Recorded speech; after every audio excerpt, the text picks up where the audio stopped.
Hello, everyone. Welcome to this special episode of the Dr. Quack podcast.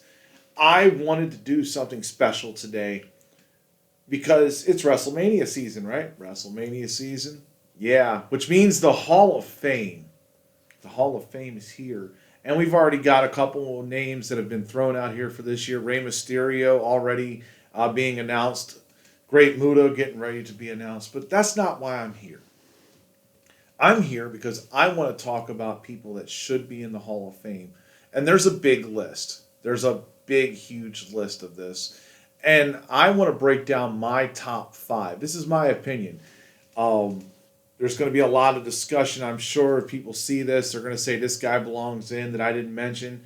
I'm not going for some of the obvious ones here. You know, I'm not going for your Owen Harts. I'm not going for your Chris Benoit's and others. I'm not going for Demolition, your obvious ones. I'm going for ones that I feel don't get the recognition and should be in there.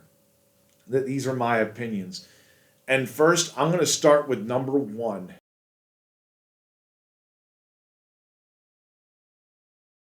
I'm going to start with Bam Bigelow.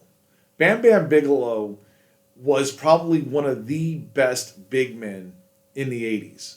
I mean, you didn't have a lot of guys that were out there as agile as Bam was. I mean, he was a guy who could do cartwheels. He was a guy that was, roughly 350 to 400 pounds, somewhere in that area. And he could hit a top rope headbutt. No other big man really did that very well. I mean, you had other guys like the One Man Gang. You had the Big Boss Man, you had Andre the Giant, John Studd, King Kong Bundy, all these other guys that were just big guys that were not really mobile. They were big guys that, you had to come at them for them to beat you up. But Bam could come at you pretty fast. And I really feel like he deserves a Hall of Fame spot. I mean, there's just several reasons. I mean, if you look at his title reigns, no, he did not win one in the WWE. But he did a lot of great stuff there. I mean, Andre gave him the rub, you might say, by working with him at the end of that Survivor Series, the very first Survivor Series. But look at his other stuff. Look outside of WWE. I mean, he won the ECW World title. He won titles in WCW. He won titles in IWGP. I mean, he was ranked number 24 in 1994 of the top 500. He definitely had an impact. He did a lot of great things. I mean, he had a manager, Sir Oliver Humperdinck, in the 80s. And, that got him over pretty well. He was a fan favorite. Everybody recognizes him, not just from wrestling, from also movies. He was in such movies as Major Payne. He was in Ready to Rumble, where a lot of wrestlers were. But he was in other movies like Snake Eater 3, Lorenzo Lamas film. But he did a lot of stuff. And everybody always recognized him for his tattoos on his head. I believe that he should have been inducted, and he still should be inducted. They were talking about it, I believe, in 2020 when they were doing their inductions in New York. There was a lot of speculation there. But, of course, he didn't get in, and that's very unfortunate. I mean, he wrestled in UWF.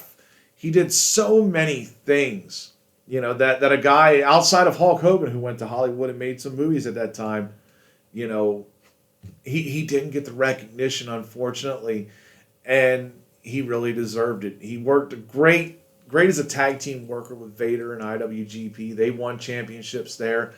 I mean, there's so many things I could go on to, but that guy right there, he deserves to be in the WWE Hall of Fame. And that's number 1. Let's move on to number 2.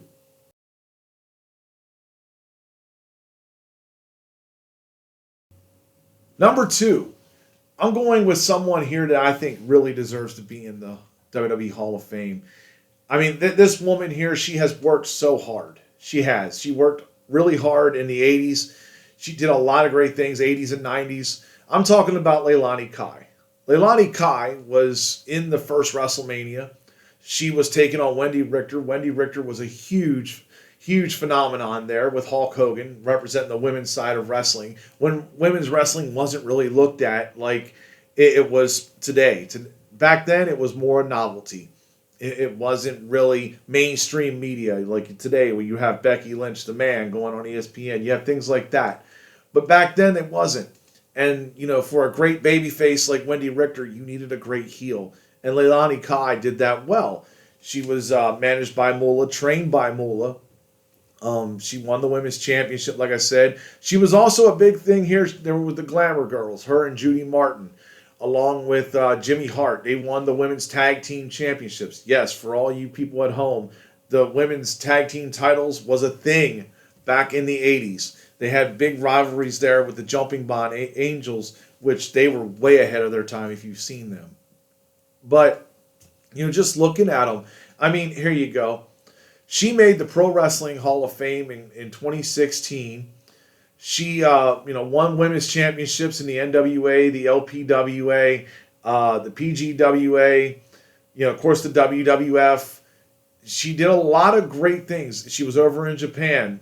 She's won championships over there. She wrestled overseas, and she was known. I mean, people knew her back in that time frame, back when MTV had the first WrestleMania. I believe she should be inducted. That's just my opinion. By all means, if you agree, disagree, put it in the comments. I'm curious. We're going to move on to number 3 now.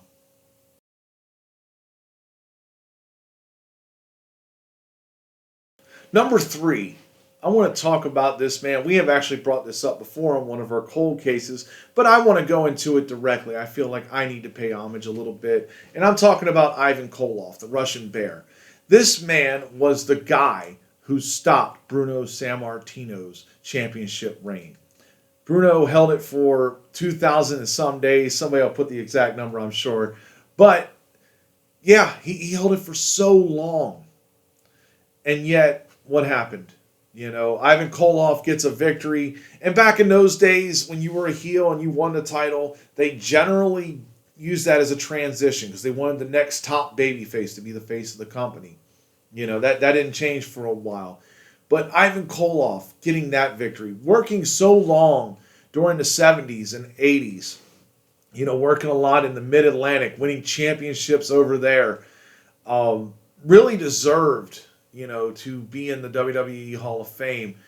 It's a shame he's not. I mean, the man is deceased, and he deserves it. I mean, the man put all his hard work in here, working for Vince Sr., working for Jim Crockett, pulling off the gimmick he did because at that time Russia was a big enemy of the United States. They were in the Cold War, and he pulled it off very well. And yes, he was Canadian.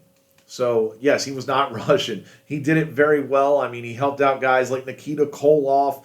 He had a stable. He did a lot of great things there. I mean, he's in the Pro Wrestling Hall of Fame, class of 2011. I'm just going over here. WWA, he was their world champion. The World Wrestling Council in Puerto Rico, he was their heavyweight champion. Wrestling Observer Hall of Fame 2015. I mean, the man deserves it. I could go down his accolades here. I mean, he really just needs to go in, and it's a shame that they're not going to do it because of the lawsuit issues and everything. I'm sure that's still going on, but hopefully they can come to a resolution. And honestly, he's already moved on. I hate when people pass away and then all of a sudden they induct them. They should induct people that are deserving while they're alive. They really should. But Ivan Koloff, you deserve to be in the WWF or WWE Hall of Fame. Now I'm going to move on to number 4.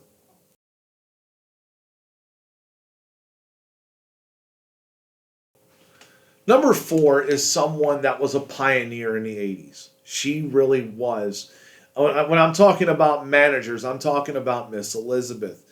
Because a lot of times in the 80s, when you seen a female accompany a male wrestler, they were looked at as valets.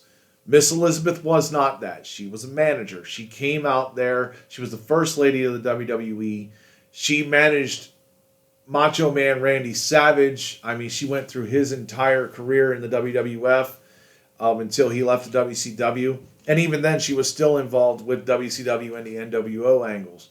I mean, she's very influential as far as managers today. When female managers come up, a lot of them will say they want to be a lot like Miss Elizabeth because she came out there and she was very supportive, and yet she was, you didn't see it very often. She was also very seductive towards her opponents. Like, she would distract them, like she did a lot of times in WrestleMania 4 with One Man Gang and Slick, for example, and SummerSlam there with Andre the Giant and Ted DiBiase. You know, everybody remembers that scene. But she was a pivotal role. She was. She got Macho Man to the championship. She was in the corner of WrestleMania 5 there for Hogan and Savage when the Mega Powers exploded. She went through that whole angle. I mean, she did a lot there in WCW and NWO. I mean, she was there, you know, as pretty much a managerial side. You know, a lot of people were in the NWO at that point. But she didn't have a major role there, but still a presence and known. I mean, she would manage Lex Luger. She would do a lot of stuff, and unfortunately, accidental overdose. She passed away. I just really feel like she deserves to be in the WWE Hall of Fame. She was pretty much the standard as far as managers go in the 80s for females, because there wasn't a lot of them. You know, very few of them.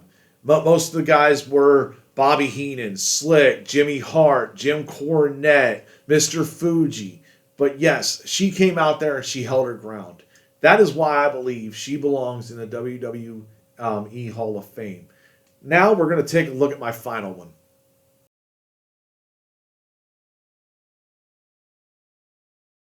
And my final one on this list, I want to talk about the great Dean Malenko, the man of 1,000 holds, you know, son of Boris Malenko.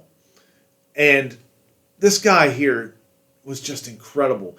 Everybody talks cruiserweights, and there's usually the three that come up. There's Rey Mysterio, there's Jushin Thunder Liger, and there's Dean Malenko. Those were like the three pound-for-pound cruiserweights, like legit cruiserweights. There were some cruiserweights like Chris Jericho and Chris Benoit who eventually moved up into the world title picture and became heavyweights. But these three really stood out. And already Jushin Thunder Liger's in. Rey Mysterio's going in. Dean Malenko, let me just break this down a little bit. I mean, a lot of people said that there are two people, well, actually three people that you did not want to get in a real fight with. Chris Benoit was one of them. Kurt Angle was another. And Dean Malenko, the shooter. You know, what was the third? These three guys could actually take you out in real life. But let me break down their resume a little bit. I mean, if you look at it, he was ECW Tag Team Champion. You know, he was television champion ECW, tag champion with Benoit. He was also tag champion with Benoit in WCW. He was a 4-time cruiserweight champion. He was the United States champion. He was WWF light heavyweight champion. I mean, regarded, here you go, Wrestling Observer, best technical wrestler in 96 and 97. Honestly, that fits completely. He was one of the best technical wrestlers in the game. Him, Benoit, Bret Hart, you know, and Kurt Angle right there. Them four. You could have a real classic of a match. Any of the four you want to put there. But Dean deserves it. Dean also worked backstage for WWE. I mean, he helped a lot of people as far as being a road agent. You know, he got some people over. He did a great job with that. Overall, now he worked for AEW. I think he still works for AEW. I'm not 100% sure. Somebody might clarify that. But, I mean, here you go. Here's one more. I'm going to give you one more stat. Ranked number 1 in the top 500 in 1997. Ranked number 1. I mean, 97 was a pretty good year, right? You had Shawn Michaels, you had Steve Austin, you had so many others, you know, but he got ranked number 1. Yeah, he really deserves it. That's my opinion here. I mean, WWE, you should induct him. There's no reason, if you guys are having no beef with AEW, which, you know, that still remained to be seen. I'm sure behind the scenes there's some heat there, but he belongs in there. And there's many other guys that belong in the WWE Hall of Fame. I just wanted to point out my top five that I feel did not get a lot of recognition in the mainstream media, did not get a lot of recognition through wrestling pages, dirt sheets, and other stuff. Maybe they'll get in, maybe they won't, maybe this will help, but I felt like speaking my piece. And I want to thank you all for tuning in. If you have any suggestions on any other top 5s or anything else you would like me to cover, by all means, write them in the comments, and I'll see you next time.